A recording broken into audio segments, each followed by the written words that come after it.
junho passado, desde junho passado, é uma matéria de grande importância, não pode ser negligenciada.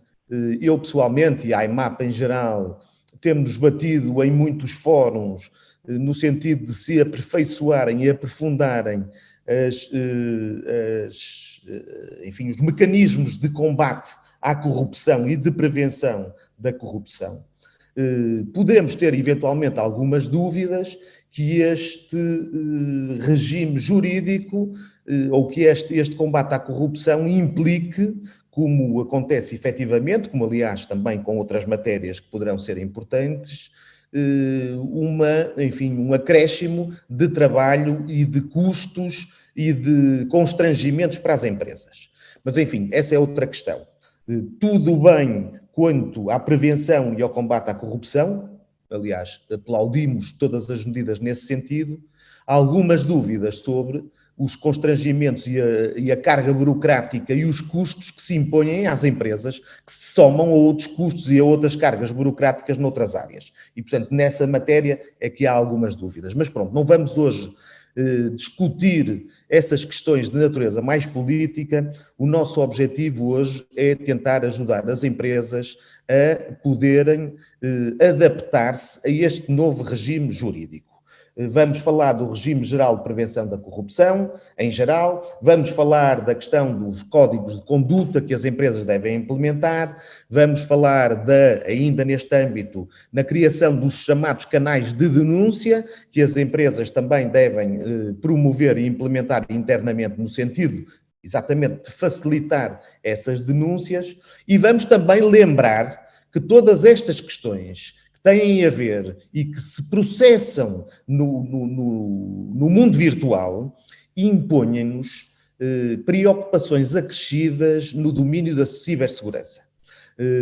É, de facto, hoje em dia, uma enorme fragilidade das democracias, das entidades públicas, das empresas e das pessoas individuais. Nós, hoje em dia, conforme temos visto, estamos permanentemente expostos a ataques e a interferências por parte de entidades anónimas, de hackers e coisa que o valha, e, portanto, devemos estar prevenidos também no sentido de evitar que esses ataques nos façam dano, ou pelo menos tentar minimizar o dano. E, portanto, a questão da cibersegurança, neste contexto, é também da maior importância.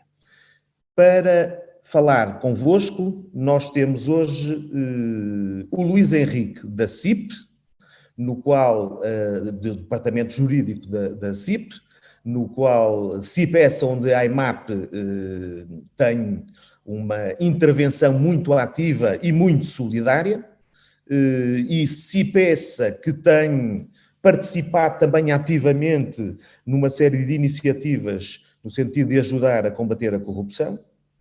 E, por outro lado, para além dessa intervenção inicial do Luís Henrique da CIP, vamos contar com intervenções do nosso Departamento Jurídico aqui da IMAP. Independentemente das pessoas que vão intervir, a expor, o nosso Departamento Jurídico neste momento é constituído pela Susana Palma Pereira, pela Margarida Sampaio, pela Sara Alves e pela Mariana Campos Pereira. Portanto, nesta fase eu passo a palavra, agradeço uma vez mais a presença de todos, é um gosto contar convosco, estamos sempre disponíveis para esclarecer todas as dúvidas que tenham, independentemente da realização deste webinar, e, portanto, desejo uma boa tarde de trabalho, e passo a palavra de imediato ao Luís Henrique. Muito obrigado, Luís. Muito obrigado, eu. Muito boa tarde a todos. Bem, em primeiro lugar, quero agradecer o convite que foi endereçado à CIP para participarmos neste webinar. É sempre com o maior prazer que colaboramos com a IMAP e já futuramente vou explicar-vos porquê. Mas, em primeiro lugar, só queria-vos dar só uns números sobre a representatividade da CIP, porque muitas vezes vocês podem não os ter. E, nesse sentido, a CIP tem 71 associações, 8 câmaras de comércio e indústria, 4 federações, 14 empresas diretamente associadas e 28 entidades parceiras. Mas, mais importante que isto, é o reflexo no terreno. qual é o reflexo do terreno? É que a CIP representa mais de 150 mil empresas que empregam cerca de 1,8 milhões de trabalhadores, sendo que cerca de 1 milhão e 400 mil estão diretamente abrangidos por IRCTs e são responsáveis por um volume de negócios de cerca de 71% do PIB. Ou seja, destes números, a representatividade é mais do que evidente a importância da nossa atuação.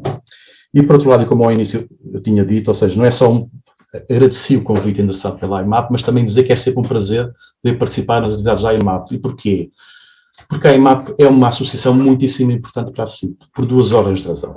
Em primeiro lugar, representa um setor altamente resiliente e dinâmico. Representa um setor que gera muito emprego e riqueza. E isso é o objetivo de todos nós que estamos aqui. É criarmos condições, criarmos um quadro que permita gerar riqueza e emprego. E nesse sentido, a IMAP é extremamente importante para nós. Eu não tenho os últimos números disponíveis, mas vamos provar se houver aqui algum lapso momentâneo, mas eu continuo a dizer que a IMAP é o setor mais exportador da economia nacional. E isto não é algo despeciando, isto não é algo que se possa passar uma toalha. Por outro lado, a importância da IMAP também é bem refletida na fortíssima intervenção que a IMAP tem na definição das políticas da CIP. Nesse sentido, o que vos posso aqui dizer é obrigado à IMAP, ou seja, obrigado a todos aqueles que estão a assistir a este webinar, porque vocês fazem parte dessa mesma IMAP. Bem, fazendo este período de elogios, mas penso que são elogios que são justos e que devem, como tal, ser ditos, duas ou três palavras sobre aquilo que nos traz. Bem, em primeiro lugar, quanto à questão da corrupção, do regime geral de corrupção.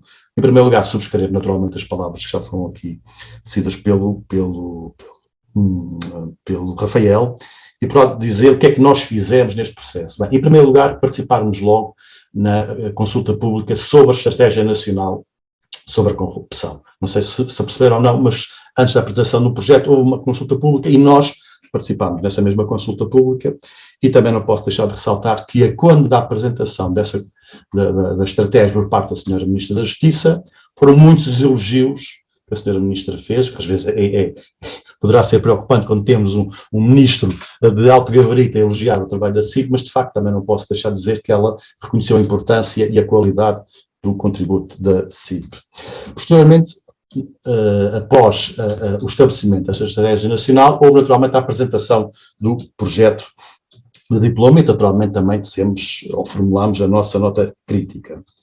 Um outro tipo de atividades que também naturalmente fazemos há quem chama ações de lobby, há quem chama ações de sensibilização. Eu particularmente gosto da ação de lobby porque não vejo nenhuma conotação negativa na palavra lobby. Aliás, a CBI, a Confederação Britânica das Empresas, tem uma publicação que diz Lobby in Brief, ou seja, que nós cá ainda temos alguns problemas com essa palavra, e imediatamente temos feito pressão, temos feito sensibilização junto de alguns ministérios no sentido de tentar ter um quadro que seja mais adequado à realidade, ou seja, ter um quadro que não se baseie em meras decisões políticas, mas sim um quadro que tem uma adesão à realidade. Realidade essa que é naturalmente mutável. Por exemplo, neste momento estamos junto do Ministério da Justiça a atuar no sentido que o MENAC seja operacionalizado, porque o MENAC tem aqui funções muitíssimo importantes. Uma das atribuições do MENAC é a emissão de orientações e diretrizes que deve obedecer à implementação dos programas contra a corrupção. Este elemento é absolutamente fulcral para ajudar as nossas empresas. E nós, de facto, temos atuado nesse sentido, porque há aqui um aspecto muito importante, é que, independentemente da qualidade do apoio que a CIP, que a IMAP possa dar aos seus associados, nós temos que ter algumas orientações sobre onde atuar e como atuar. E essas obrigações têm que ser necessariamente emitidas por parte do MENAC, e temos atuado nesse sentido. Por outro lado, também temos um conjunto variedíssimo de atividades. Só dou um exemplo. Por exemplo, no final de maio, a CIP foi convidada para participar numa reunião com peritos da OCDE sobre esta temática de corrupção e, naturalmente, ou seja, aproveitámos esse momento para também sensibilizar a OCDE para as nossas posições e para o irrealismo de algumas das soluções que estavam a ser preconizadas. De forma muitíssimo genérica, o que é que nós dissemos, ou seja, não vou entrar aqui em grandes pormenores, mas em termos de mensagem-chave. Por outro lado, que a corrupção, naturalmente, do domínio económico, nomeadamente quando associada à informalidade, é extremamente importante, porque promove a concorrência desleal. Depois, como todos sabem, muita da concorrência, ou julgamos que muita da concorrência advém da dificuldade, nomeadamente para as micro e pequenas empresas, de e salvo erro, estou aqui a copiar uma expressão do Rafael, navegar nesta teia de burocracias que existem em Portugal. Porque, de facto, se começarmos a pensar nas dificuldades de acesso ao exercício da atividade económica, aos custos de contexto, carga fiscal e contributiva, carga regulamentar sobre a atividade económica, alguma rigidez da relação laboral, inadequação das políticas públicas, ineficácia da justiça, ou seja, isto é todo um quadro esse que muitas das suas dimensões estão interligadas e que, de facto, poderá, eventualmente, pelo menos do ponto de vista conceptual, poderá levar a este tipo de situações. Em termos genéricos, o que é que nós dissemos é que o regime prevê um conjunto de obrigações cuja complexidade de densificação é manifestamente desajustada e custosa, nomeadamente para os períodos em que estamos a viver. Nós não podemos esquecer que, quando começamos a discutir isso, estávamos ainda a sair de uma crise profunda, depois veio o Covid, e agora, quando vamos operacionalizar, estamos novamente numa outra crise, que vocês conhecem melhor do que eu, nomeadamente o setor metalúrgico, que é o aumento dos custos energéticos e que tem impactos fortíssimos junto às vossas empresas. Ou seja, há aqui, quer em termos de timing, quer em termos de soluções, assim foi bastante bonito, e não podemos também deixar de agradecer todo o apoio que a IMAP nos deu na definição destas mesmas políticas. Por outro lado, quanto ao regime geral de proteção dos denunciantes, há aqui um ligeiro twist, é que a nossa atividade começou logo a nível europeu. Ou seja, isto advém de uma diretiva europeia e, nesse sentido, actuámos juntamente com a Business Europe, no sentido de tentar, vamos ser sinceros, amenizar, não me levem a mal a expressão, mas os potenciais estragos que estavam presentes na proposta diretiva. A Business Europe, só para saberem, é a confederação que congrega todas as chips, digamos assim, europeias, e atua muito ao nível europeu, naturalmente, e assim tem uma fortíssima intervenção ao nível da Business Europe. E aqui, nomeadamente, atuámos, e posso-vos dizer, não como nota de rodapé, porque eu também já disse publicamente, mas temos, neste momento, uma comissão muitíssimo social, e isto naturalmente não é má se houver aqui um desequilíbrio entre a dimensão social e a dimensão económica. Elas devem dar de mãos dadas. E, por outro lado, temos um Parlamento Europeu que é muito pouco sensível às preocupações das empresas. Ou seja, quando nós, Business Europe, já entendemos que a proposta da Comissão já é excessivamente custosa, burocrática, prescritiva, e depois, de repente, vem o Parlamento Europeu, não pomos em casa, naturalmente, a sua legitimidade, mas ainda cria maiores encargos para as empresas. Ora, isto torna-se extremamente complicado. Depois, como também é perfeitamente normal, elaboramos a nossa nota crítica sobre o projeto de lei que transpôs essa mesma diretiva e, por outro lado, também, como é óbvio, fizemos muitos contactos, conversas, nós chamamos de conversas de reuniões em que aproveitamos e tentamos naturalmente sensibilizar aqueles que têm capacidade de decisão efetiva para perceberem que a adesão dos projetos de diploma à realidade é manifestamente essencial. É um aspecto absolutamente fulcral. Os diplomas têm que ter adesão à realidade, senão perdem por completo o seu efeito útil e, pelo contrário, dificultam ainda mais a atividade económica. Em termos de posição que assumimos, quer ao nível europeu, quer ao nível nacional, bem, basicamente dissemos é que as empresas já estão cada vez mais sensibilizadas para este tempo. Não é? Até por tudo isto depois tem um efeito na imagem de marca da empresa no mercado. E isto, de facto, pode ter impactos importantes. Por outro lado, alertámos que era um aspecto que nos pareceu algo negligenciado, que era a questão de divulgações ilegais ou justificáveis, ou seja, haver a possibilidade de haver aqui, utilizando o canal de denúncia, fazer aqui denúncias completamente injustificáveis e potencialmente danosas da credibilidade das empresas, e nós sabemos como é que isto funciona no mercado, e propusemos mesmo que pessoas porque tenham atuado no sentido de promover estas divulgações que tendo de caráter ilegal, o que vocês quiserem dizer, têm de ser fortemente punitivas. Isto não é algo que se possa Obrigado. Depois, naturalmente, também entendemos que a forma como todo o diploma está criado é mais burocracia e conta também com um processo que nos parece a nós que é demasiado prescritivo, ou seja, não confere grande flexibilidade e grande liberdade às empresas para poderem atuar. E, por outro lado, quer dizer, se juntarmos a dimensão do diploma da corrupção, se juntarmos a dimensão dos canais de denúncia e se juntarmos todo aquele quadro que eu há pouco vos criei, que são quadros atuais de excesso de burocracia, de ineficiência dos tribunais, vemos que, conjuntamente com estes diplomas, começa a haver novas regras contabilísticas, novos relatórios financeiros, RGPD, ou seja, neste momento há aqui uma sobrecarga brutal para as empresas, por isso é que os departamentos de compliance estão cada vez a ser maiores, porque cada vez menos o empresário tem menos tempo para se dedicar ao seu core business, que é gerar riqueza e gerar emprego, e tem que já começar a ocupar grande parte do seu tempo em questões de compliance. E basicamente era isto que eu vos queria transmitir, e um pedido, mas que não é bem um pedido, é continuar a contar, tendo a redundância, continuamos a contar, com o apoio da IMAP, que é um apoio muitíssimo importante, não só do ponto de vista da orientação política, mas também do ponto de vista de orientações técnicas. E nesse sentido, muito obrigado a todos e mais uma vez obrigado pelo convite. Muito obrigada, Luís. Obrigado, Luís. Agora eu vou passar à Susana, e a Susana, a partir de agora, coordena toda a sessão, ok? Muito obrigada. Primeiro, em nome do Departamento Jurídico da IMAP, quero agradecer a esclarecedora apresentação e a disponibilidade do Dr. Luís para fazer esta apresentação. E dispôs do seu precioso tempo para nos esclarecer relativamente ao nascimento deste regime geral de prevenção da corrupção. E antes de começar a minha exposição, queria agradecer também a presença de todos e desejar que em breve possamos estar todos a retomar a normalidade das nossas sessões de esclarecimento, presencialmente, sem prejuízo eventualmente de mantermos também a repetição das mesmas sessões por via Zoom, para aqueles que não possam deslocar à IMAP. Eu imagino que durante a apresentação e já agora existam questões que queiram colocar e nós iríamos reservar um espaço de tempo no final da apresentação para responder a todas as questões que queiram colocar, podendo também fazê-las por escrito, eventualmente no chat ou usando os nossos endereços de e-mail que devem conhecer.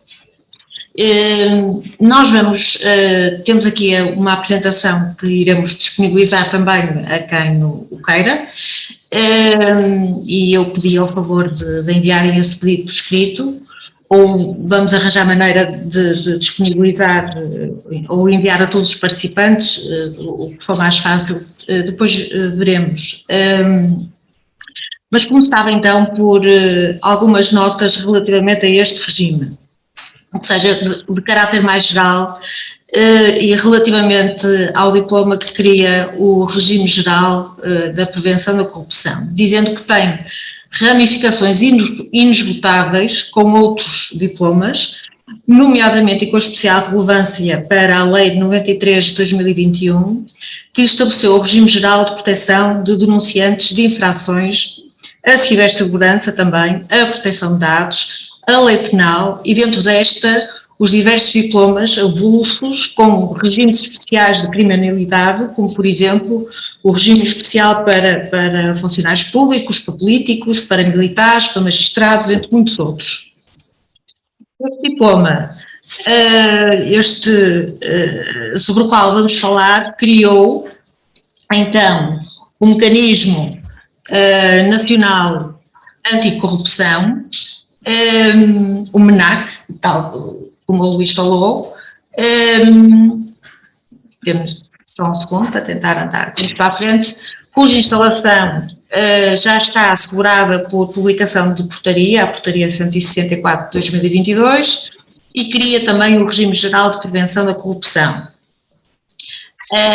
Este MENAC é uma entidade administrativa independente, a qual, por curiosidade, tem a sua criação prevista desde 2003 na Convenção das Nações Unidas contra a Corrupção, portanto, finalmente vê a luz do dia, e será esta entidade cujo presidente também já foi nomeado, mas que carece de instalação definitiva. Houve esta partida criada pelo legislador que falou da instalação do MENAC, mas diz que carece de instalação definitiva, portanto existe, mas não existe completamente, e que vai promover e controlar a implementação do regime geral de prevenção da corrupção, vai emitir orientações e diretivas a que devem obedecer a adoção e implementação dos programas de cumprimento normativo, vai planear e fiscalizar a execução do Regulamento Geral, e vai instaurar, instruir e decidir processos relativos à prática de contraordenações previstas no regulamento e aplicar as respectivas coimas. Portanto, é esta a entidade fiscalizadora competente. É com expectativa que aguardamos a atuação do MNAC, especialmente na parte que diz respeito à competência para emitir orientações e diretivas, a que devem obedecer à adoção e implementação dos programas de cumprimento normativo, pelo que nesta área o Departamento Jurídico tem agido com alguma cautela e disponibiliza apenas as minutas que consideramos que podem ser, com alguma segurança, adotadas pelas empresas, até que o MNAC venha dizer alguma coisa em sentido contrário. Passando para o regime geral de prevenção da corrupção, depois de ter lido todos os diplomas conexos com esta matéria, fica evidente que o setor privado passa a assumir um papel de polícia e é a fonte de denúncia relativamente a atos denunciáveis no setor privado, como para atos de que tenham conhecimento onde interagem no setor público. E também é com alguma expectativa que nós aguardamos a reação da própria Comissão Nacional de Proteção de Dados, porque esta é profícua em ter uma atuação muito independente em relação a todas as entidades administrativas, destaca-se por isso, e à semelhança daquilo que ela fez com, por exemplo, a própria Lei 58, que supostamente trata da execução do Regulamento Geral de Proteção de Dados no ordenamento jurídico português e que, com grande abertura, disse que não vai aplicar determinados artigos. Portanto, a Comissão Nacional de Proteção de Dados pronunciou-se sobre o projeto de decreto-lei, emitiu um parecer e as sugestões todas que essa Comissão Nacional de Proteção de Dados deu, não foram todas adotadas. Portanto, eventualmente, a Comissão Nacional de Proteção de Dados há de ter mais alguma coisa a dizer.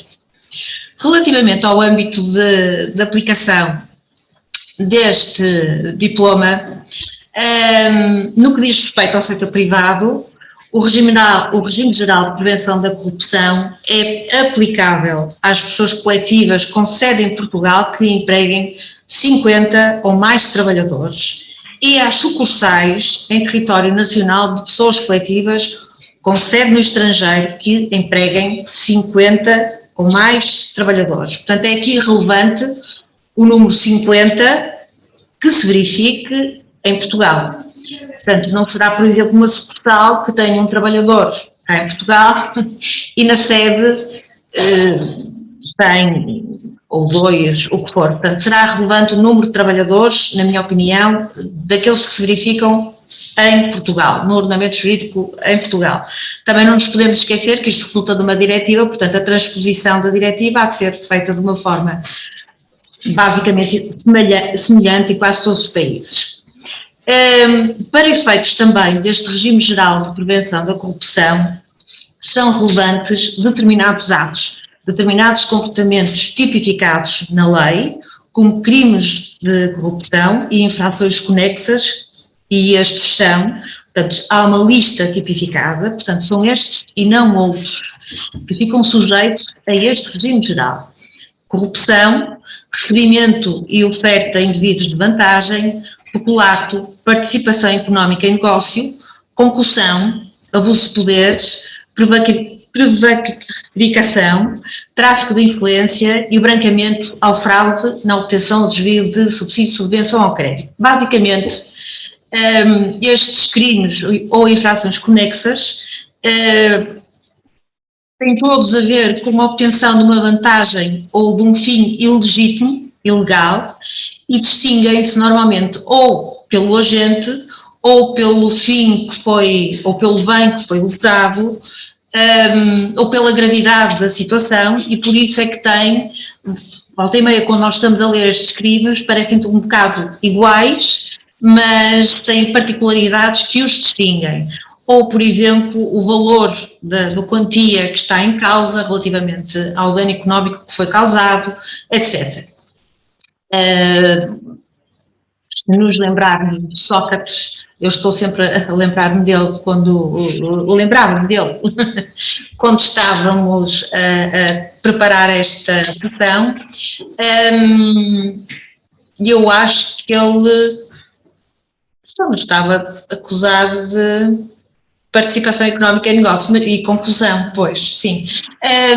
Pronto, mas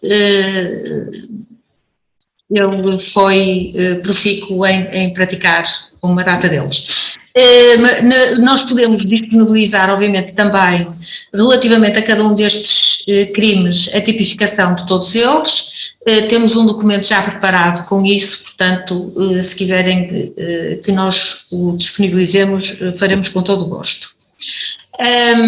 As entidades sujeitas a este regime ficam sujeitas, por isso, à implementação do sistema de proteção de confidencialidade dos dados pessoais dos denunciantes e à segurança da informação, isto é imposto pela Lei 93, que estabelece o regime geral de proteção de denunciantes de infrações, estando por isso obrigados à criação e implementação de programas de cumprimento normativo, é exatamente assim que se chamam, os quais têm que incluir certos elementos de informação que podem ser, vamos dizer, codificados. Por um lado, são os planos de prevenção ou gestão de riscos e infrações conexas, aquilo que se chama o BPR, os códigos de ética e de conduta, os programas de formação, os canais de denúncia e a designação de um responsável pelo cumprimento normativo.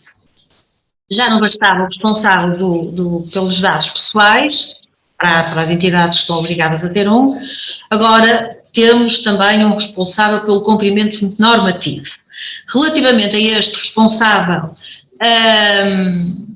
a lei, o decreto não acrescenta muito, diz que tem de ser um elemento da direção superior ou equiparado e que vai ter como incumbências garantir e controlar a aplicação do programa de cumprimento normativo. Eu creio que pode ser, por isso, um trabalhador por conta de outrem, ou seja, um trabalhador da própria empresa, tem algumas dúvidas que possa ser um prestador de serviços ou uma empresa que preste estes serviços enquanto responsável, porque este diploma exige também que as funções sejam exercidas de um modo independente, permanente e com autonomia decisória, devendo ter ao seu dispor meios humanos e técnicos para o desempenho das suas funções. Portanto, tudo indica que tenha de ser alguém da sua própria organização. Claro que nesta parte eu considero que as diretrizes e orientações do MNAC serão absolutamente preciosas para poder interpretar isto num sentido mais restritivo ou um bocadinho mais aberto, permitindo que exista a tal prestação de serviço, até porque nós já conseguimos, através da internet, ver que já há empresas que oferecem estes serviços, com exceção, se repararem, ou se tiverem essa curiosidade, a de responsabilidade pelo cumprimento normativo. Oferecem a parte da elaboração dos planos, dos códigos, dos canais de denúncia, etc., da computação disto, mas não a parte de ser o responsável pelo cumprimento normativo disto. Portanto, nesta parte esperamos que o MNAC possa emitir uma orientação que venha esclarecer, mas acho que posso dizer com segurança que um trabalhador da empresa pode o ser com certeza, desde que tenha uma posição equiparada da direção ou equiparado. Os planos de prevenção, os tais PPR, o conteúdo deste está tipificado na lei também, tem de abranger toda a organização e atividade, incluindo áreas da administração, da direção, operacionais ou de suporte, e conter a identificação, análise e classificação dos riscos e das situações que possam expor a entidade a atos de corrupção e infrações conexas, incluindo aqueles associados ao exercício de funções pelos titulares dos órgãos de administração e direção, considerando a realidade do setor e as áreas geográficas em que a entidade atua. Por exemplo, no caso do engenheiro Sócrates, nós prevendo que haveria o risco de corrupção por ser um alto cargo e por lidar com negócios importantes, poderíamos prever exatamente que existe esse perigo de cometer-se o crime de corrupção, seja de forma ativa ou passiva, pelo que, se calhar, uma das medidas podia ser acompanhar-se sempre por alguém, o chefe de gabinete, ou outro funcionário com funções de secretariado. Este PPR deve conter também medidas preventivas e corretivas que permitam reduzir a probabilidade de ocorrência, o impacto dos riscos e situações identificados. Por exemplo, reuniões passam a ser secretariadas por alguém com competência para isso, com redação de ata, que seja assinada no fim da reunião. Claro que isto dá algum trabalho, existe tempo, disponibilidade das pessoas que estiveram na reunião, mas também há formas mais ágeis hoje disso ser feito, nomeadamente através da ferramenta do ditado, que qualquer computador tem, em que é reduzido logo e escrito tudo aquilo que é dito. E, portanto, no fim da reunião estaria basicamente logo já redigida uma ata que apenas precisaria de algumas correções de ortografia e ser imediatamente assinada por todos os presentes. No caso do engenheiro Sócrates, o tal chefe de gabinete mudava de 2 em 2 semanas, portanto não poderia ser a mesma pessoa, correndo o risco de ser igualmente corrompido.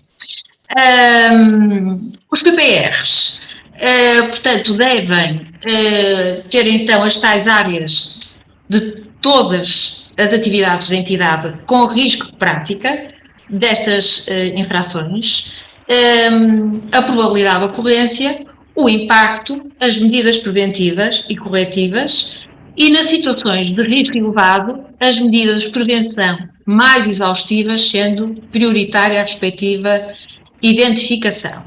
Isto pode levar a situações limite em que, por exemplo, uma reunião tenha que ser gravada. Estou a falar de situações limite na medida em que nós temos que ter presente que o Regulamento Geral de Proteção de Dados existe e está, obviamente, em vigor e é para ser cumprido. Portanto, estas coisas têm de ser feitas com as medidas que se impõem, com as medidas impõe o regime geral de prevenção, mas também o Regulamento Geral de Proteção de Dados. No caso de termos entidades em relação do grupo, a lei permite que possa ser adotado apenas e implementado um PPR, assim como designado apenas um responsável também pelas empresas que fazem parte do grupo. Nós nos diapositivos 6 e 7 temos aí exemplos, no 6, eu não sei se os senhores conseguem ver com alguma definição as letrinhas, eu não, mas nós fizemos, este plano de prevenção mostra, faz a classificação, está inventado, a classificação relativamente ao risco de corrupção e das infrações em baixo, moderado e elevado, e dizemos, fazemos esta descrição, o que é que consideramos a probabilidade de ocorrência, quando é que é baixa, quando é que é moderado e quando é que é elevado. Por exemplo, a possibilidade de ser residual, ou ocasional, ou repetido. Relativamente à gravidade da consequência, vamos dizer quais são os efeitos também. Portanto, há que fazer esta análise por cada atividade da empresa. No diapositivo a seguir, nós temos no plano, nesta apresentação, Temos, por exemplo, relativamente a atividades que foram identificadas, quais são os riscos que foram identificados por cada atividade ou cada setor da empresa. Por exemplo, na tesouraria, despesas não documentadas e que não se enquadram nos pagamentos previstos, por exemplo, nos sistemas de gestão de acessos informáticos, nomeadamente quanto à garantia de confidencialidade, passwords e acesso a sistemas com informação de caráter confidencial, e qual é a probabilidade de risco, qual é a gravidade da sua violação e quais são as medidas preventivas e corretivas que podem ser adotadas. Portanto, nós deixamos estes exemplos no plano de prevenção, que podem ser adotados e podem ser úteis na elaboração do vosso plano de prevenção. Isto será um trabalho, obviamente, hercúleo, porque fazer isto para uma empresa que tem pelo menos 50 trabalhadores ou mais e tem com certeza várias áreas de atuação, seja a produção, seja o setor administrativo, da direção, do financeiro, contabilidade, recursos humanos, quer dizer, isto é um mundo considerável e tem que ser feito um trabalho intelectual e também de terreno para perceber as funções de todas as pessoas que fazem parte das atividades dessa empresa, para ver quais são os riscos relacionados com a corrupção e as interações conexas e aquilo que se pode fazer para evitar. Isto não vai não vai passar despercebido, porque os PPRs vão ser controlados. Há que fazer relatórios, a lei manda que sejam feitos relatórios em abril e outubro de cada ano. É uma espécie de relatório de avaliação das situações avaliadas como de risco elevado, em outubro, e depois no mês de abril seguinte, um relatório relativamente à execução e à avaliação então que se faz daquilo que aconteceu. Portanto, isto não vai passar despercebido. Porquê? Porque vai ser publicado. Antes disso, só queria dizer também que os PPRs têm que ser revistos sempre que exista uma alteração societária na empresa ou de 3 em 3 anos e portanto, isto... Eu tendo a pensar que eventualmente uma das formas de controlarem isto será eventualmente alterarem o relatório único e obrigar as empresas num outro anexo a colocar informação relativamente a isto. Portanto, seria a forma mais fácil de já começar a obter informações e obrigar as empresas a cumprirem este regime geral de prevenção. Mas, quanto à publicidade, estas entidades ficam obrigadas deste regime geral de prevenção, têm que assegurar a publicidade dos planos dos PPRs e dos relatórios aos trabalhadores. Portanto, há de haver aqueles que não sabem da existência disto, não querem saber, mas depois temos os sindicatos e temos as comissões de trabalhadores que têm grande crítica, fazem o seu papel, mas podem, obviamente, aproveitar-se de mais esta obrigação para, de uma forma mais agressiva e terem um poder maior de ingerência na gestão das empresas. Portanto, os trabalhadores têm de ter conhecimento dos PPRs e dos próprios relatórios e têm de ser publicados na intranet das empresas ou na página oficial da internet. Portanto, isto é público para toda a gente. E num determinado prazo, num prazo de 10 dias que a lei fixa. Pelo que, como veem, as empresas vão ser controladas nesta parte pelos próprios trabalhadores, portanto, provavelmente mais pelos sindicatos e pelas comissões de trabalhadores que existam nas empresas. A boa notícia disto é que, não obstante esta legislação já estar em vigor, o regime contraordenacional apenas entrará em vigor em 2024, o que dará à empresa algum tempo para se preparar para a implementação e, de facto, a aplicação deste regime geral de prevenção.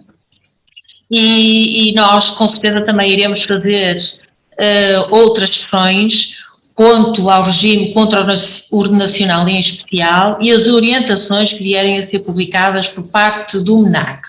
Pronto, esta era a minha parte que me cabia. Segue-se então com a Margarida, eu agradeço a vossa atenção, e agora segue-se com a Margarida a parte relativamente ao Código de Conduta que faz parte do PPR. Boa tarde a todos. E obrigada pela vossa presença. Como já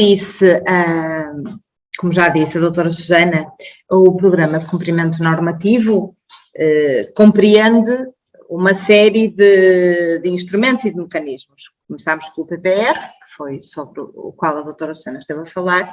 Para além disso, é também necessário implementar um código de conduta dentro da empresa. Um código de conduta anticorrupção, claro, que é o âmbito em que estamos. Portanto, isto não deverá ser confundido com outros códigos de conduta que a empresa esteja obrigada a ter, nomeadamente, por exemplo, desde 2019, eventualmente lembrar-se-ão, passou a ser obrigatório adotar um código de conduta para a prevenção do assédio no local de trabalho. Já se tem suscitado a questão, esta matéria é nova, mas já surgem algumas dúvidas, e já se tem suscitado a questão de haver apenas um documento dentro da empresa que seja um código de conduta e que abranja várias matérias, incluindo o assédio e incluindo agora estas referências no âmbito da corrupção, sobre as quais eu já vou falar, mas na nossa ótica, uma vez que este código de conduta tem requisitos específicos, nomeadamente em relação à revisão e à publicidade, poderá não ser do interesse da empresa fazer um documento só relativamente a mais princípios para além destes. Portanto, no Código de Conduta relativo à prevenção da corrupção, deverá ser incluído um conjunto de princípios, de valores, de regras de atuação de basicamente todas as pessoas da empresa, não é? Dirigentes e trabalhadores, que sejam estabelecidos tendo em conta as normas penais relativas à corrupção e às infrações conexas, que foram também aqueles crimes que a doutora Susana já falou, e os riscos concretos de exposição da entidade, portanto da empresa, a estes crimes, ou seja, o Código de Conduta é feito tendo por base o PPR da empresa, portanto a prevenção dos riscos concretos que se verificam em cada empresa e que obviamente variam de setor para setor, de atividade para atividade, eventualmente de número de pessoas ao serviço da empresa, não é? Portanto, o código será composto por uma parte genérica, não é? Que é transversal a todo tipo de atividades, e depois uma parte mais concreta relativamente à empresa em causa. O código terá de conter, pelo menos, a identificação das sanções disciplinares a que ficam sujeitos os trabalhadores, não é? Porque a empresa tem o poder de exercer a ação disciplinar sobre os trabalhadores que infringam os seus deveres profissionais e, portanto, aos trabalhadores que incorram em incumprimento das normas anticorrupção estabelecidas no Código de Conduta, a empresa poderá aplicar uma sanção disciplinar, deverá instaurar o correspondente processo disciplinar para aferir da prática da infração, da culpabilidade do infrator, da gravidade e das consequências da sua conduta e poderá então aplicar as sanções disciplinares, que são as previstas no Código de Trabalho. Para além disso, o Código de Conduta deverá também incluir a referência às sanções criminais, que já estamos a falar de outro foro, não é? Estamos a falar de penas de multa e de prisão, associadas aos atos de corrupção e às infrações conexas. Isto será feito, o Código de Conduta deverá conter um anexo, no qual são discriminados todos os crimes deste foro, não é? De crimes relacionados com a corrupção, e para cada crime constará lá a moldura penal aplicável em caso de violação. O Código de Conduta, à semelhança de outros documentos, como a PPR, que compõem o plano normativo, deverá ser revisto a cada 3 anos, pelo menos, ou então, quando haja alterações nas atribuições ou estrutura orgânica ou societária da empresa, que justifique a revisão das respectivas regras. Para além disso, também à semelhança do PPR, ele tem que ser publicado na página da internet e na intranet da empresa, desde que disponha delas, no prazo de 10 dias, a contar da sua implementação e da sua revisão. Isto não sendo cumprido, constitui a prática de uma contraordenação, tanto o prazo tanto as revisões nos prazos previstos como a publicidade, caso não sejam cumpridas estas disposições, constitui contraordenação, que é punível com coima de 1.000 a 25.000 euros, sendo que se forem praticadas se forem praticadas com negligência, estes limites serão reduzidos a metade.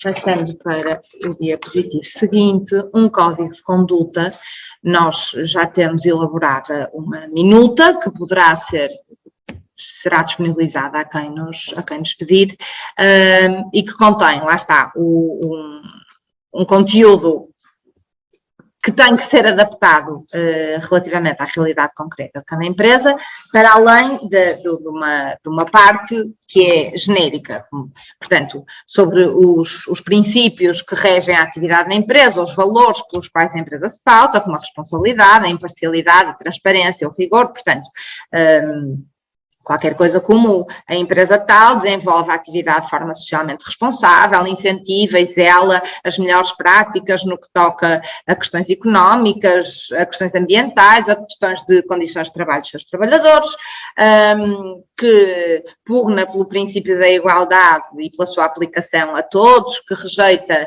atuações discriminatórias ou de favorecimentos, que considera a transparência um pilar de credibilidade e, portanto, pauta por esse pilar a sua atuação, e que desenvolve a sua atividade com rigor, exigindo que todos os que com ela se relacionam assim se comportem também. Depois terá de referir também, o Código de Conduta terá de transmitir expressamente que é proibida a prática de quaisquer atos de corrupção, devendo descrever o que é que consubstancia uma situação de corrupção, e lá está, e aqui deverá descrever os riscos concretos da sua atividade. Deverá prever, por exemplo, que é proibido fazer pagamentos ou conceder quaisquer outros tipos de vantagem legítima a clientes, a fornecedores, a funcionários, a representantes públicos, ou receber também qualquer tipo de pagamentos ou de outras formas de favorecimento das mesmas pessoas. Deverá também estabelecer orientações relativamente à recepção e à realização de convites e ofertas de e por clientes, e ter princípios de atuação para esses casos. O Código de Conduta deverá também informar, portanto, as pessoas da empresa a quem se dirige, relativamente à existência de canais de denúncia interna. Deverá, como já tinha dito, prever quais são as sanções aplicáveis em caso de incumprimento pelos trabalhadores ou pelos dirigentes, e não só, porque o Código de Conduta, na medida em que a empresa é responsabilizada pela prática de atos, neste foro, da corrupção, sendo a empresa responsabilizada pela atuação de quaisquer pessoas que hajam em seu nome e por sua conta, portanto, não terão que ser necessariamente só trabalhadores. Podemos estar a falar de estagiários, que são pessoas que não têm um contrato de trabalho, mas que se relacionam pela empresa, que atuam em nome da empresa e que, portanto, obviamente também estarão abrangidas pelo Código de Conduta, assim como prestadores de serviços, por exemplo, que estejam a atuar em nome da empresa. E, portanto, deverá, então, incluir-se as sanções disciplinares para os trabalhadores e criminais para outras pessoas que se relacionem com a empresa, em caso de incumprimento das normas aplicáveis. E, como tinha dito, deverá haver uma listagem com os tipos de crimes de corrupção e conexos como estão legalmente previstos e com a correspondente moldura penal. Esqueci-me de dizer também que a adoção de um código de conduta, a não adoção de um código de conduta ou a adoção de um código de conduta sem estas referências, as normas penais aplicáveis e os riscos de exposição da atividade, também constituem contraordenação punível com a respectiva coima. Para além de adotar um código de conduta, o Programa de Cumprimento Normativo obriga também as entidades abrangidas por este regime geral de prevenção da corrupção a realizarem programas de formação interna a todos os seus dirigentes e trabalhadores relativamente às políticas e procedimentos de prevenção da corrupção e infrações conexas que sejam implementados na empresa. Naturalmente, isto também será adaptado tendo em conta a realidade concreta da empresa, ou seja, será a empresa a determinar os conteúdos da formação que vai ministrar neste âmbito, assim como a sua frequência, tendo em conta a diferente exposição aos riscos identificados. Portanto, dependendo do tipo de funções exercidas pelos trabalhadores da empresa, poderá justificar-se uma formação mais exaustiva ou menos, não é? Portanto, será a empresa a definir, tendo em conta o plano de prevenção de riscos elaborado, qual será, de que forma e com que conteúdos será ministrada a formação neste âmbito, podendo incluí-la inclusivamente no plano de formação da empresa.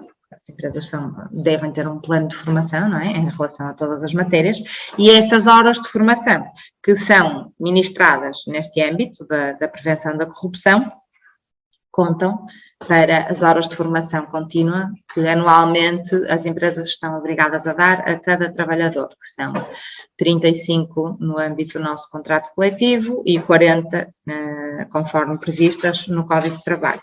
Este artigo que fala ainda da formação prevê também que em relação a estes procedimentos que a empresa implemente para a prevenção da corrupção, a entidade abrangida, portanto, neste momento estamos a falar das empresas, não é? Que a entidade abrangida tem que diligenciar pela divulgação destas políticas e procedimentos anticorrupção implementados às entidades com as quais se relaciona. Ora, depois não se diz exatamente em que termos é que isto é feito. Se isto estiver incluído no Código de Conduta, que é publicitado na página de internet da empresa, fica assegurada esta divulgação às entidades com as quais a empresa se relaciona. Não tendo página na internet, eventualmente terá que se arranjar mecanismos alternativos, aguardamos ansiosamente, mais uma vez, pelas orientações do MENAC, mas eventualmente mandar um e-mail a todos os nossos clientes, fornecedores e por aí fora, com a divulgação destas políticas e procedimentos, poderá lá estar ser uma coisa mais genérica, com estas políticas e procedimentos que a empresa tem implementados para prevenir a prática da corrupção. As entidades abrangidas ficam também obrigadas a instituir um sistema de avaliação que inclua os procedimentos, os mecanismos internos de controle que a empresa implementou e que abranja os principais riscos de corrupção, tal como estão identificados no PPR. E, portanto, o objetivo deste sistema de avaliação será avaliar a eficácia dos procedimentos e mecanismos adotados e garantir a sua melhoria, não é? E o que se pretende é assegurar o desenvolvimento destas atividades neste âmbito de uma forma ordenada, eficiente e transparente.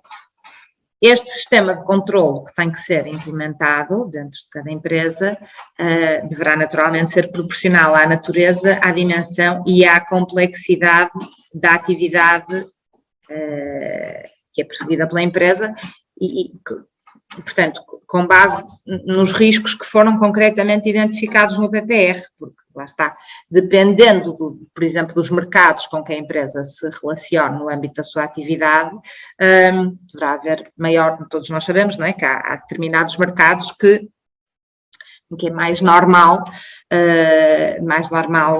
certo tipo de favorecimentos ou os subornos são quase uma prática instituída e, portanto, em relação à atividade concreta da empresa e aos riscos identificados, terá que ser estabelecido este sistema de avaliação, com o objetivo de garantir o cumprimento e a legalidade das deliberações e das decisões tomadas pela empresa, com o objetivo de garantir o respeito pelas políticas, pelos objetivos, pelos princípios e valores definidos para a atuação da empresa, com o objetivo de prevenir a corrupção, nomeadamente aqueles que são definidos no Código de Conduta, também com o objetivo de prevenir e detectar as situações de ilegalidades, de corrupção, de fraude, de erro, a transparência das operações.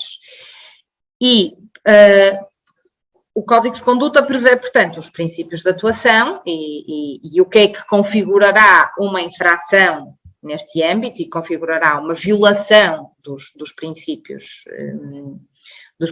em vigor na empresa, sendo certo que as empresas ficam também obrigadas a elaborar, por cada infração de que venham a ter conhecimento, cada infração ao estipulado no Código de Conduta ou ao estipulado na legislação penal e legislações avulsas que também prevêem a prática de crimes de corrupção e relacionados com a corrupção.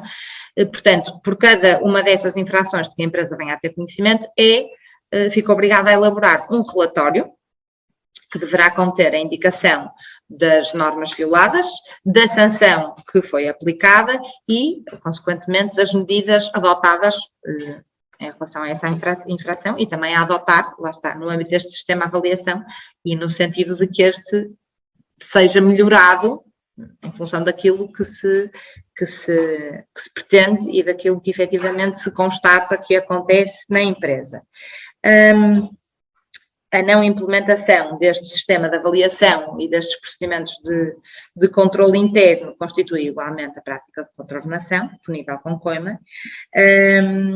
A este propósito, dizer que o pagamento das coimas que estão previstas neste regime geral da prevenção da corrupção não dispensa, ainda assim, as entidades abrangidas do cumprimento do dever em causa, portanto, para além de pagarem a coima e ficarem sujeitas à sanção acessória, inclusivamente de publicidade, ficam, na mesma, obrigadas a cumprir a norma que não cumpriram e por cujo incumprimento lhes foi aplicada uma coima.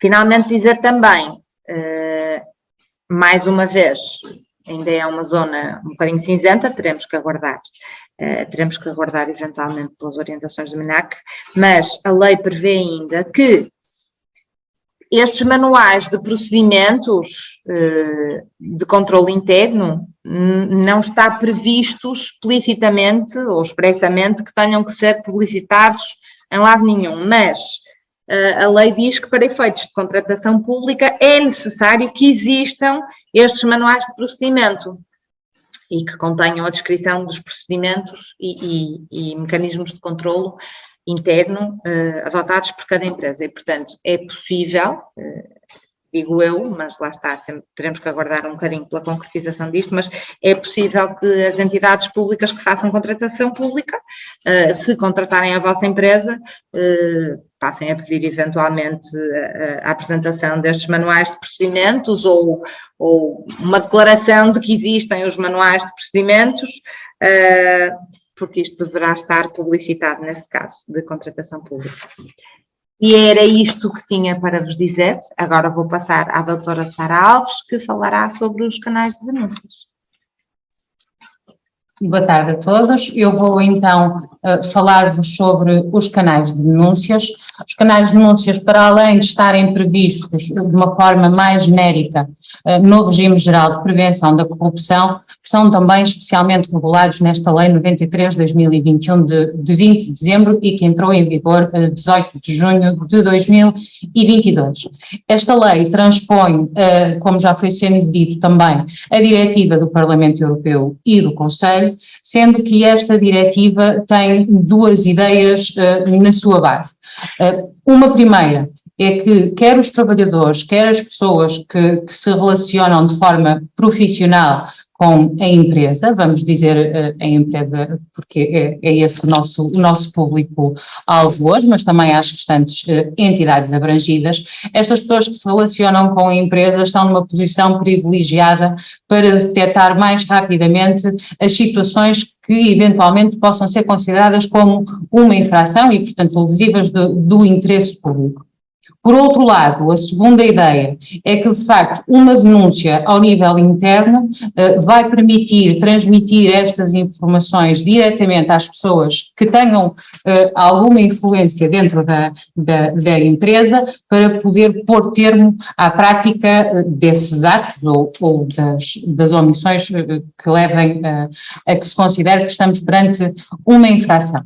Portanto, à semelhança daquilo que acontece com o regime geral de prevenção da corrupção, estão obrigadas a dispor de canais de denúncia internos as pessoas coletivas que empreguem 50 ou mais trabalhadores, mas, para além disso, aqui no que toca aos canais de denúncia, também estarão abrangidas as entidades que, independentemente de terem estes 50 trabalhadores ou não, estejam contempladas no âmbito da aplicação dos atos da União Europeia que estão referidos na diretiva e que são, sobretudo, relacionadas com serviços, produtos e mercados financeiros e prevenção do branqueamento de capitais e do financiamento do terrorismo. Falamos, portanto, de empresas com atividades que estejam relacionadas com fundos de capital de risco, atividades de seguros ou resseguros, instituições de créditos e valores mobiliários. Não está aqui a ter passado. Nesta perspectiva e tendo estas duas ideias como base, entendeu-se então que era necessário criar condições para que efetivamente os trabalhadores pudessem fazer estas denúncias e terem um regime de proteção para que de facto não se sintam desincentivados a fazê-lo. Relativamente ao âmbito daquilo que pode ser objeto de uma denúncia, tal como vamos falar, falamos de atos ou omissões contrários às regras constantes dos atos da União Europeia, que sejam relativos à contratação pública, a serviços, produtos e mercados financeiros e prevenção do branqueamento de capitais e do financiamento do terrorismo, da segurança e conformidade de produtos, segurança de transportes, proteção do ambiente, proteção contra radiações e segurança nuclear, segurança dos alimentos para o consumo humano e animal, saúde animal e bem-estar animal, a saúde pública, a defesa do consumidor e, finalmente, a proteção dos dados pessoais e a segurança de rede dos sistemas de informação. Temos também os atos ou omissões contrários e lesivos dos interesses financeiros da União Europeia, incluindo as regras de concorrência e auxílios estatais, e relativamente também à criminalidade violenta, especialmente violenta ou altamente organizada, bem como os crimes de tráfico de estupefacientes ou armas e sabotagem informática. Portanto, os canais de denúncia estão pensados para este tipo de situações. Não estão pensados para que o trabalhador possa denunciar situações que estejam mais intimamente relacionadas com os aspectos estritamente laborais, portanto, da legislação laboral. Sabemos que muitas vezes as empresas, uma vez que têm que instituir estes canais de denúncia, por vezes pretendem também incluir aqui a possibilidade da denúncia de práticas de situações de assédio ou do incumprimento de outras garantias laborais por parte da empresa. não nos parece, e pelo menos até que o MNAC venha dizer coisa em contrário, que haja algum impedimento em permitir também a denúncia desse tipo de situações.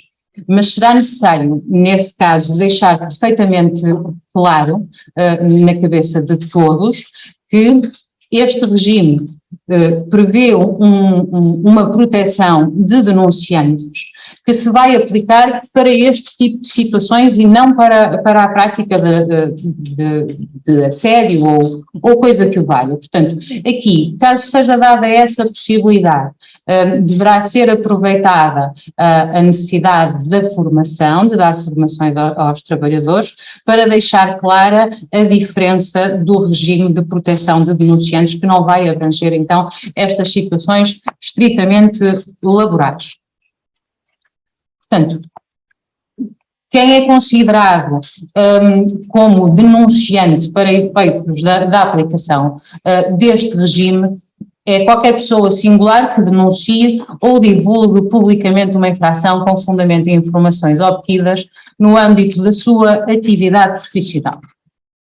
Esta definição inclui os trabalhadores, os prestadores de serviços, contratantes, subcontratantes e fornecedores, bem como quaisquer outras pessoas que atuem sobre a supervisão e direção da empresa, os titulares de participações sociais e as pessoas pertencentes a órgãos de administração ou de gestão, ou a órgãos fiscais ou de supervisão de pessoas coletivas, incluindo os membros não executivos.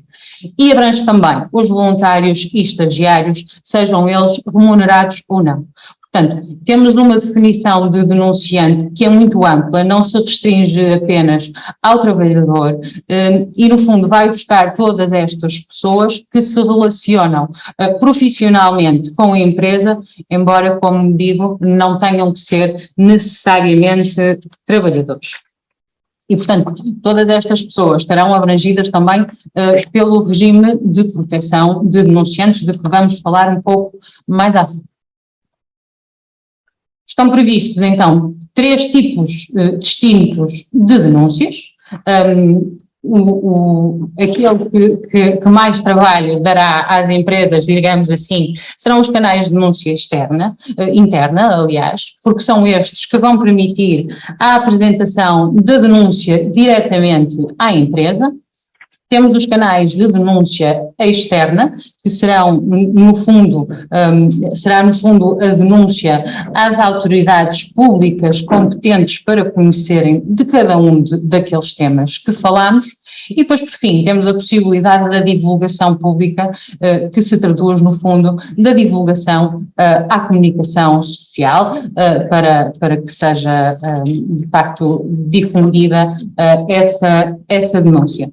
Vamos ver mais à frente que estes canais de denúncia têm regras de precedência que devem ser observadas. Portanto, retomando aquilo que disse inicialmente relativamente à ideia da diretiva, de que de facto deve começar-se por dentro, digamos assim, a denúncia interna será sempre o método preferencial, pelo menos numa primeira fase. Já vamos ver essas regras de precedência.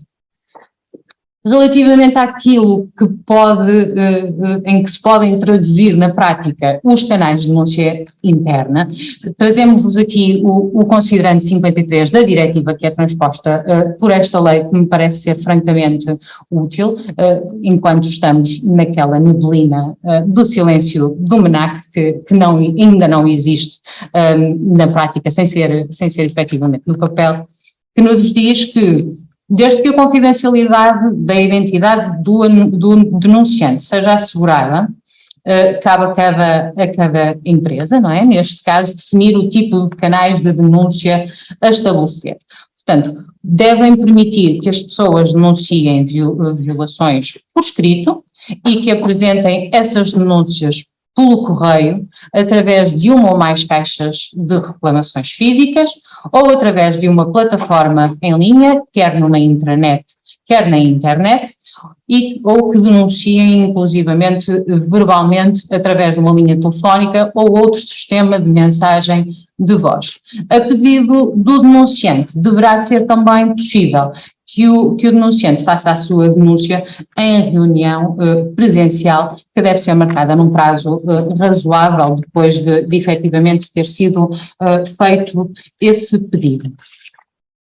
Portanto, como já começámos por aflorar, os canais de denúncia interna têm que ter características que permitam garantir a exaustividade, a integridade e a conservação da denúncia, a confidencialidade da identidade ou o anonimato dos denunciantes, sendo que este é um ponto muito importante. A divulgação da identidade do denunciante não deverá ocorrer até que exista uma obrigação legal ou uma decisão nesse sentido que obrigue a essa divulgação. Deve permitir também a confidencialidade da identidade de terceiros que sejam mencionados na denúncia e deve impedir o acesso de pessoas que não estejam autorizadas. Eu vou interromper o compartilhamento desta tela por breves minutos para vos mostrar um exemplo daquilo que pode ser um formulário para de facto fazer a denúncia. Ora, dê-me só um segundo. Eu creio que estarão já a ver aqui este formulário para o canal de denúncia. Portanto, pode conter um campo para que o denunciante possa indicar expressamente se pretende que a sua denúncia permaneça anónima ou não.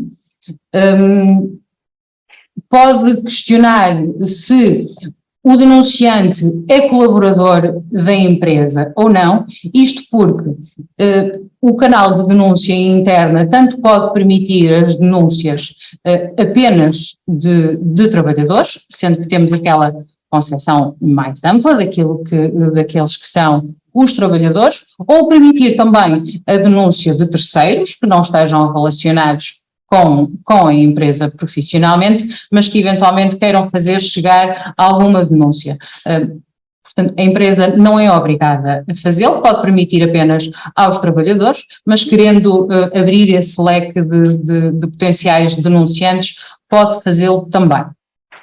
Podem também, eventualmente, e se considerarem pertinente, identificar as áreas sobre o qual incide aquela denúncia, o que pode permitir inclusivamente fazer uma triagem prévia dos assuntos que vão chegando, caso se dividam responsabilidades relativamente à recepção das denúncias por vários departamentos consoante o tema. Aqui poderá ser útil também para fazer essa seleção prévia, sendo certo que depois o conteúdo deverá ser então atendido pelas pessoas que ficam responsáveis pelas denúncias. Depois poderá ter também um campo para indicar e descrever os factos que motivaram aquela denúncia. E também permitir a anexação de documentos que eventualmente ajudem a comprovar ou a fornecer mais contexto relativamente à denúncia que está a ser feita. Mais uma vez, e isto acaba por ser um bocadinho incontornável em toda esta nossa apresentação, isto é uma sugestão daquilo que efetivamente pode ser feito, embora estejamos sempre sujeitos àquilo que venham a ser as recomendações do MENAC neste âmbito. Eu vou então retomar aqui o compartilhamento da nossa apresentação. Aqui estamos, de volta.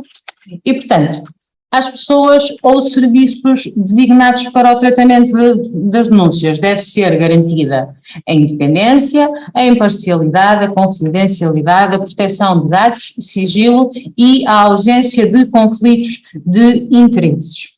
A diretiva refere que o recebimento da denúncia pode estar inclusivamente a cargo de terceiros, desde que haja lugar ao cumprimento destas garantias de que aqui falamos. Mais uma vez, esperemos que o MENAC também venha fazer um pouco mais de luz relativamente à forma como pode ser então entregue a terceiros o recebimento das denúncias. Aqui, evidentemente, estas situações, dificilmente alguma empresa vai tratar estes assuntos sem aceder a redes, a computadores, enfim, ao que quer, a todas estas questões relacionadas com a cibersegurança. E, portanto, aqui é necessário garantir a integridade das redes e dos sistemas de informação que são, de facto, utilizados para os canais de denúncia interna, que devem garantir que, mais uma vez, estes dados que constam das denúncias permaneçam como confidenciais, que as denúncias estão disponíveis na íntegra para poderem ser analisadas então internamente relativamente às medidas que vão ser adotadas, devem estar disponíveis, não é? Portanto, devem ter esta característica da disponibilidade, deve permanecer fiel àquilo que foi comunicado, portanto, garantindo a autenticidade e também a conservação da denúncia.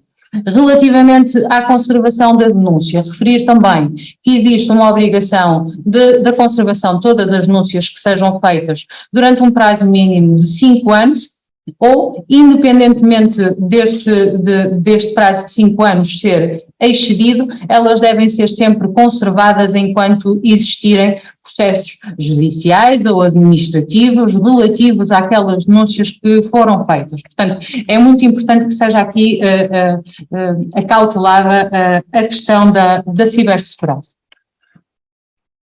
Uma vez recebida a denúncia interna, a empresa tem um prazo de 7 dias para notificar ao denunciante a recepção da denúncia e para lhe dar a conhecer os requisitos, as autoridades competentes e a admissibilidade da denúncia externa. Portanto, para além de ter de implementar os canais de denúncia interna, a ajudar um bocadinho à carga burocrática, temos então esta necessidade de prestar informações relativamente aos canais de denúncia externa, que são os tais que são geridos pelas entidades públicas com competência nestas matérias.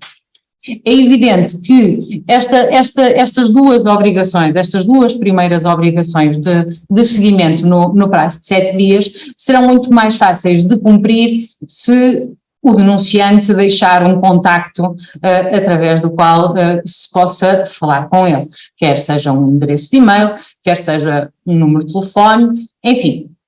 Se o denunciante optar pelo anonimato total, ou seja, não se identificar nem deixar qualquer espécie de indicação para poder, de facto, haver este acompanhamento, enfim, a empresa não poderá certamente adivinhar, não é? Mas, bom, sempre que seja possível e mesmo que eventualmente ele venha a ser identificado posteriormente, a lei não o refere, mas parece-nos que faz sentido que seja então cumprida esta obrigação relativamente ao seguimento. Segue-se então um período de tempo durante o qual a empresa deverá praticar os atos internos que sejam adequados à averiguação das alegações e à sessão da infração que eventualmente esteja a ser cometida, inclusivamente podendo abrir inquérito interno ou comunicar, sendo caso disso, a autoridades competentes para a investigação aquela denúncia que foi recebida. Posteriormente, num prazo máximo de 3 meses, devem então ser comunicadas ao denunciante as medidas que estão previstas ainda adotar ou aquelas que já foram adotadas, acompanhadas da respectiva fundamentação para poder fazer face então à situação que tenha sido denunciada. Como vos disse inicialmente, existem regras relativamente à precedência entre os meios de denúncia e de divulgação pública. A regra é de que, efetivamente, num momento inicial, pelo menos, a denúncia deve ser feita internamente e só pode ser feita externamente quando não existir um canal de denúncia interno. Quando o canal de denúncia interna apenas admite as denúncias aos trabalhadores e o denunciante não o seja. Quando o denunciante tenha motivos razoáveis para crer que a denúncia não pode ser eficazmente conhecida ou resolvida a nível interno, ou que existe um risco de retaliação. Quando tenha sido apresentada uma denúncia interna, sem que lhe tenham sido comunicadas as medidas previstas ou adotadas na sua sequência, e naqueles prazos que acabámos de ver, de 7 dias e 3 meses, e quando a infração constitua crime ou contraordenação punível com coima superior a 50.000 euros. O denunciante que apresenta uma denúncia externa, sem observar estas regras de precedência, não vai deixar de beneficiar da proteção que está prevista neste regime, se quando da apresentação da denúncia ignorava sem culpa estas regras. Portanto, mais uma vez, regressamos à necessidade e à importância da formação para poder esclarecer todos os trabalhadores relativamente a estas regras de precedência da utilização dos canais de denúncias.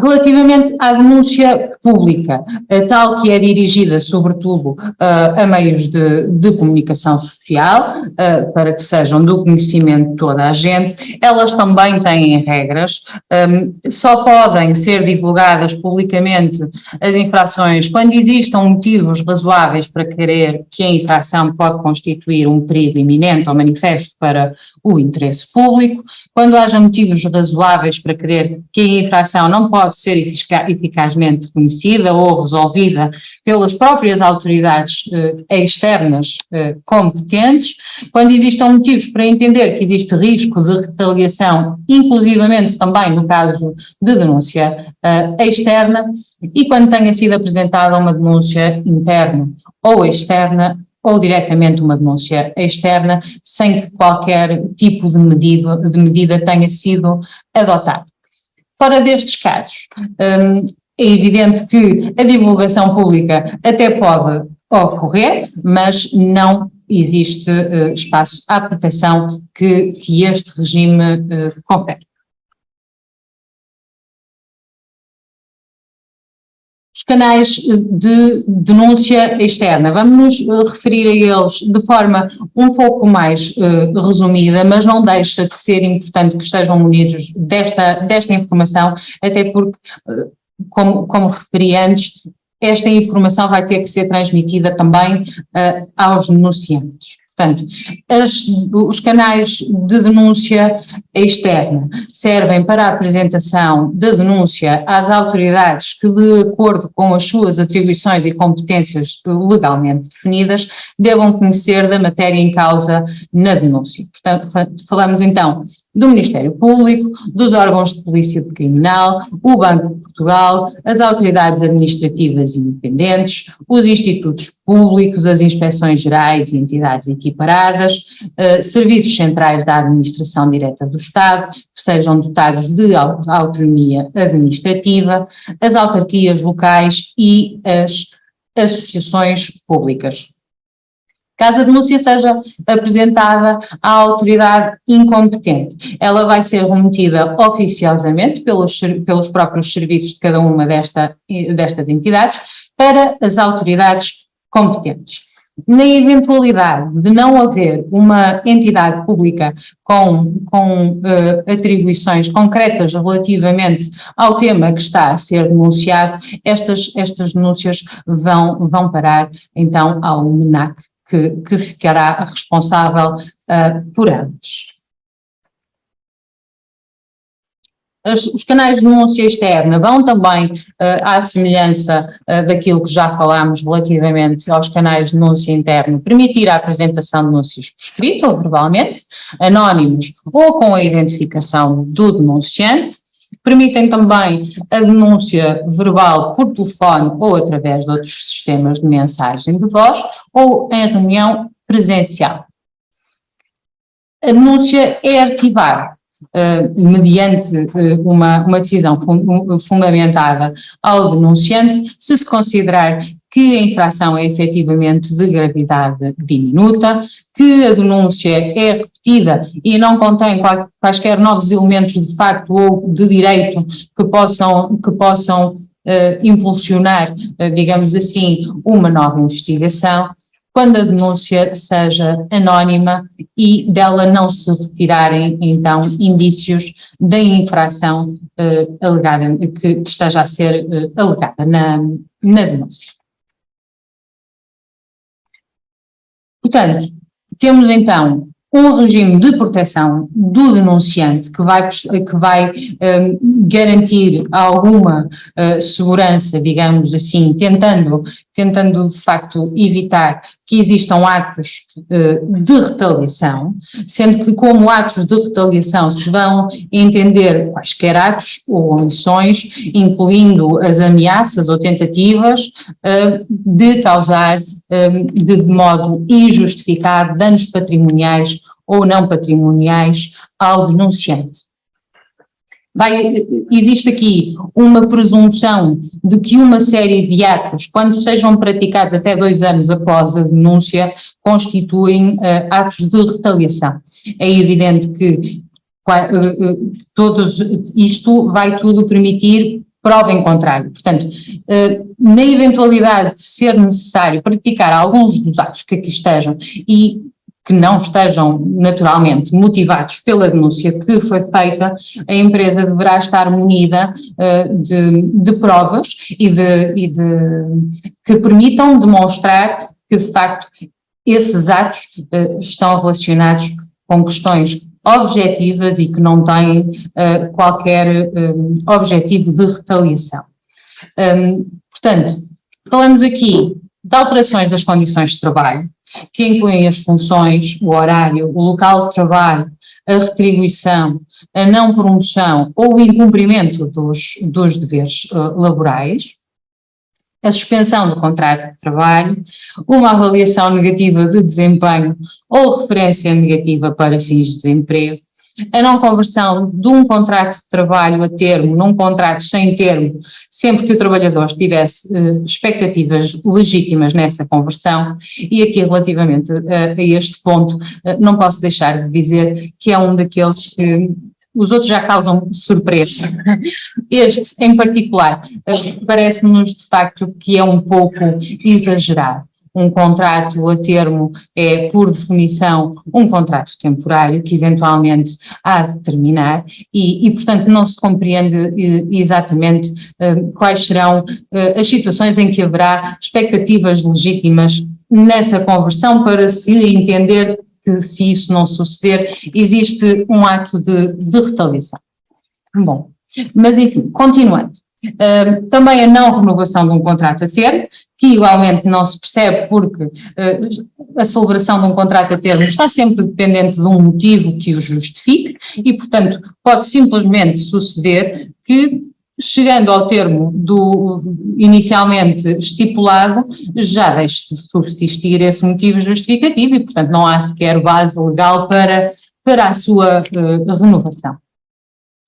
Inclui-se aqui também, nestes atos de retaliação, o despedimento, qualquer sanção disciplinar que se presume como abusiva, a inclusão numa lista com base em acordo à escala setorial que possa levar à impossibilidade do denunciante encontrar emprego no setor ou na indústria em causa, a resolução de contratos de fornecimento ou de prestação de serviços, uma vez que também estão aqui abrangidos os prestadores de serviços, e a revogação de ato ou resolução de contrato administrativo, conforme os definidos nos termos do Código de Procedimento Administrativo.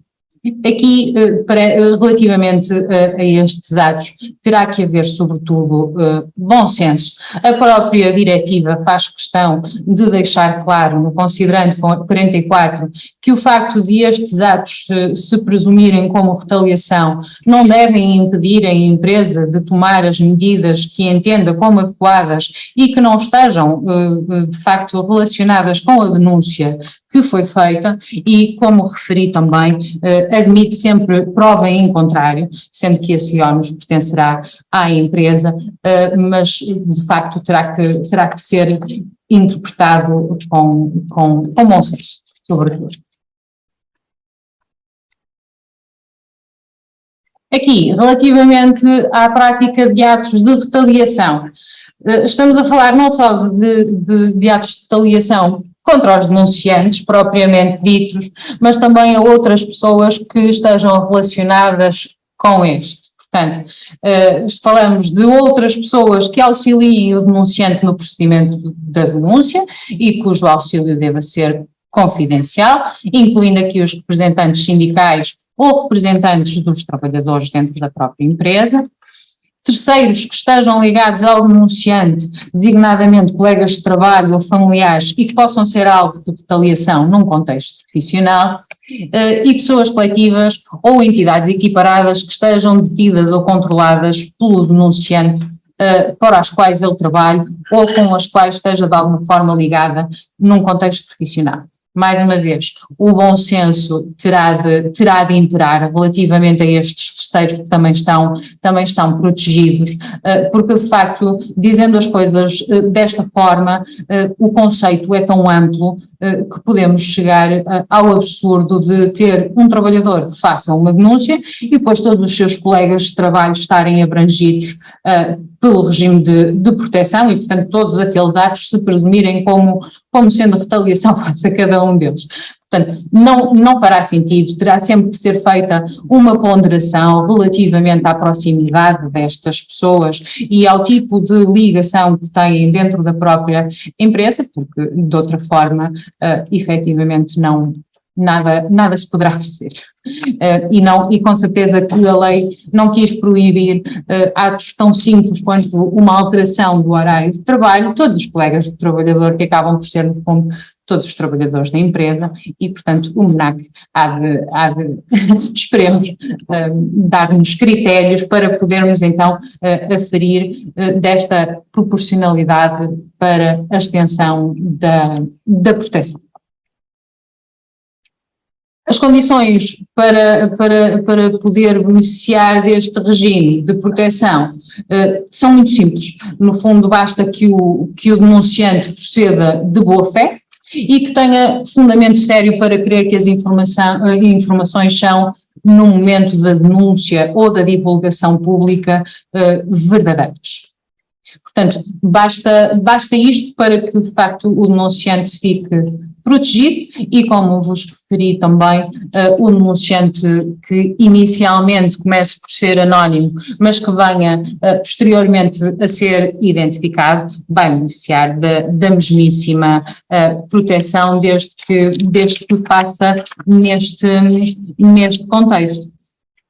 Portanto, termino repetindo aquilo que todos viemos dizendo, porque é de facto essencial que o MNAC cumpra as suas atribuições e que emita as orientações e as diretrizes necessárias à aplicação deste diploma, pois sem estas corremos o risco de sermos todos um bocadinho mais papistas do que o Papa, e não será essa a intenção de facto aqui deste regime. Deixar-vos também uma pequenina nota, este diploma, esta lei 93, prevê um regime contra a ordem nacional independente daquele que surge no regime geral de prevenção da corrupção e, ao contrário do que acontecia com aquele que está previsto expressamente que só daqui a 2 anos produz os seus efeitos, relativamente aos canais de denúncia, essa ressalva não é feita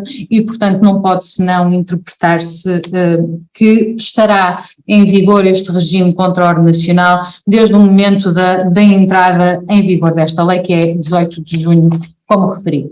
De todo modo, não deixa de ser o MNAC que é responsável pelo processamento destas contraordenações e da aplicação das próprias coimas e, portanto, enquanto aguardamos pelo MNAC este regime de controle nacional, estando em vigor, não terá efeitos práticos imediatos até essa instalação definitiva do MNAC. Assim terminamos a nossa apresentação. Eu vou interromper o partilhamento. Nós ficamos então agora à disposição para questões que queiram colocar.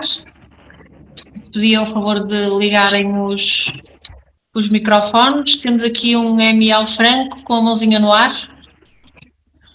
Eu não estava com a mãozinha no ar, estava só a parabenizar as apresentações, que foram muito interessantes, mas já agora, se me permitem, um comentário só e talvez uma pergunta. E, portanto, antes de mais, parabéns pela excelente apresentação, foi muito clara, foi muito rica e muito intensa também. Nós temos tido aqui várias discussões internamente da organização. Eu sou responsável aqui pelos cultivadores, eu sou associado à EMAP. E, portanto, temos tido aqui várias dúvidas e vocês foram tocando exatamente nos pontos que suscitam mais dúvidas. Falam aqui sempre no MNAC e falam aqui sempre na questão de, bom, são eles que têm, ou esta é a entidade que vai ter que emitir, ou dar pelo menos diretivas ou diretrizes de como é que devemos, ou como é que nos devemos comportar. A minha pergunta ia, talvez neste sentido, como é que nós nos devemos comportar até o MNAC estar constituído totalmente e começar ativamente a divulgar a informação? Nós fomos fazendo ou desenvolvendo alguns documentos internamente, mas, quer dizer, eu corro o risco de tudo aquilo que fizemos, como agora muito bem acabou de referir nesta última intervenção, quer dizer, eu corro o risco de, se eles tiverem interpretações diferentes, ou mais restritas ou mais alargadas, de poder estar a trabalhar para aquecer. Sim, mas obrigada pela sua questão. Eu acho que as empresas devem começar a aplicar o regime geral de prevenção e devem não ficar à espera de minutas ou de diretrizes no sentido de códigos emanados pelo próprio MNAC, porque há todo um trabalho que a empresa tem de fazer e que não depende das orientações e diretrizes que venham do MNAC. Portanto, esse trabalho tem de ser feito e é feito internamente. Portanto, isso pode ser feito desde já e deve ser feito. Além disso, qualquer trabalho que seja feito fisicamente, depois há de ser um aperfeiçoamento, eventualmente, daquilo que venha a ser uma orientação por parte do MNAC, não é? Por exemplo, relativamente ao responsável, se chegasse à conclusão que pode ser um prestador de serviço e, entretanto, tem um trabalhador que foi um bocadinho deslocado das suas funções para vir ocupar essa função de responsável do programa normativo, pode-se concluir que, coitado, não vamos deixá-lo voltar a ser o diretor de recursos humanos, porque não se consegue, obviamente, partilhar, ou melhor dizendo, acumular tantas funções. Portanto, não acho que seja um trabalho deitado fora, acho que as empresas devem começar a fazer esse trabalho e não esperar que seja publicado, entre em vigor, de facto, o regime de controle nacional. Nós temos um bocado o hábito de as coisas estão a acontecer, entraram em vigor, então nós vamos olhar para isto. Portanto, não acho que deva ser essa a atitude por parte das empresas. Temos tempo, acho que é um trabalho que é custoso, é trabalhoso, mas tem de ser feito. Portanto, e é uma coisa que não vai passar ao lado, até porque vai ser publicitado e vai ser controlado pelos trabalhadores e, obviamente, há muita gente interessada, não é? Nomeadamente em criar problemas. Portanto, é uma questão também de prevenir nessa medida e fazer aquilo que tem de ser feito. Espero ter respondido à sua questão. Sim, obrigado. Nada. Há mais alguém que queira colocar alguma questão? Nós, obviamente, estamos disponíveis para qualquer questão que queiram colocar por e-mail. Vocês têm os nossos e-mails e sabemos que são todos tímidos.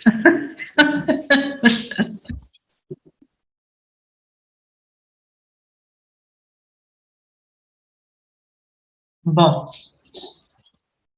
vai 1 e vai 2 e vê que é nada, encerro. Posso então eu, Oh, claro, com certeza. nomeadamente, porque como não está a ver quem É o Luís. o vídeo, por alguma Sim. razão, não sei porquê. Falta Não, de quero jeito? apenas, bem, na ausência de vídeo. Ok. Será que consegue estar-lhe imagem? Não sei, vamos tentar outra vez. Estou a tentar.